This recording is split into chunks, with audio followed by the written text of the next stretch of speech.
Speak today, and Mr. Gibson had a strong student that he has been working with this year in his class that he recommended. So, sorry, we have Isaiah Seck, who's an 8th grader, coming to join us today.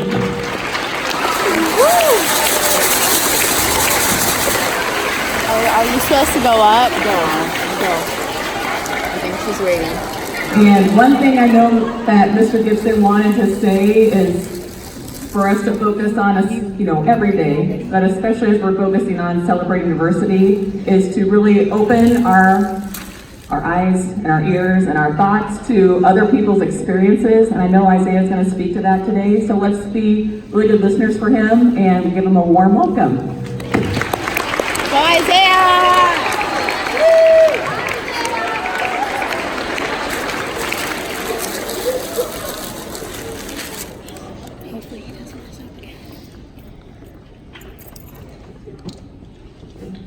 Thank you, Mrs. Miller.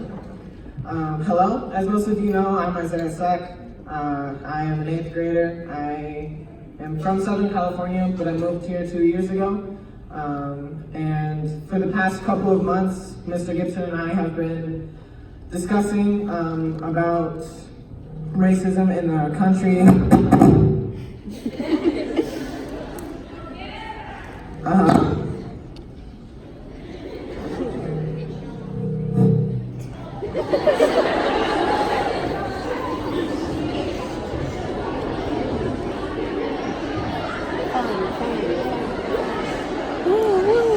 Technical difficulties.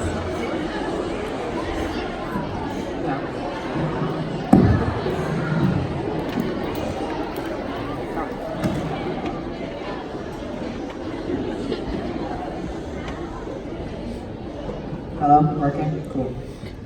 So for the past couple of months, Mr. Gibson and I have been engaged in discussions about racism, and we really wanted to bring more people into the conversation.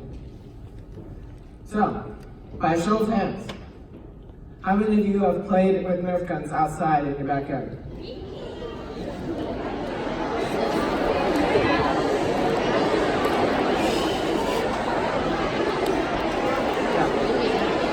Okay. How many of you have walked around in public with your hood up?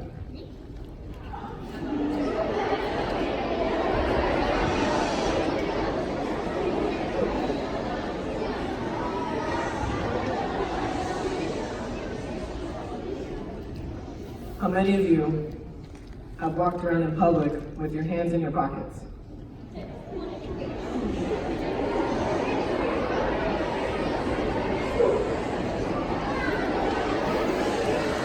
Now,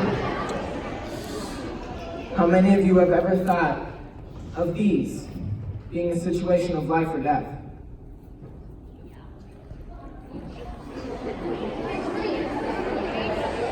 Until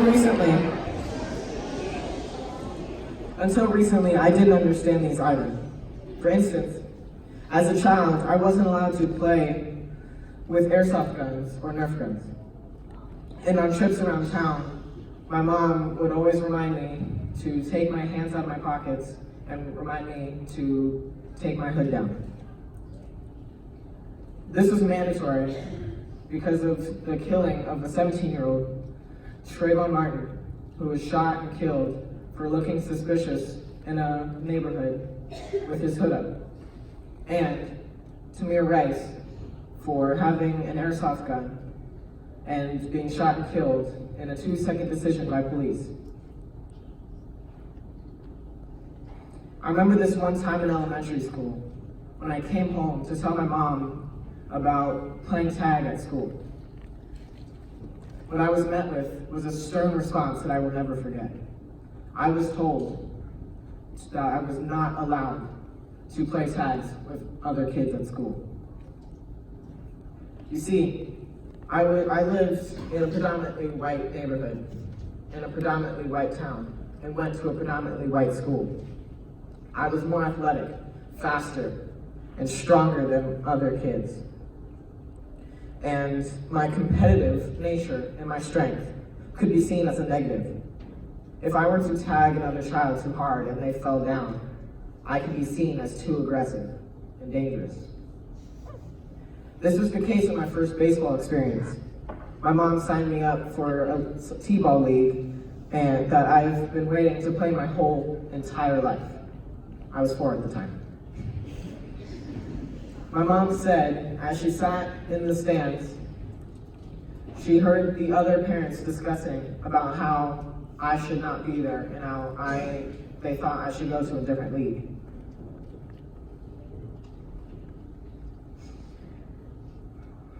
These are the result of the bias present in society today, yesterday, and tomorrow if we let it.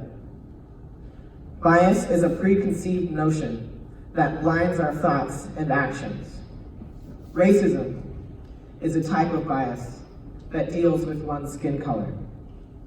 Racism is happening everywhere, and we all know it, yet we shrug it off like it's normal.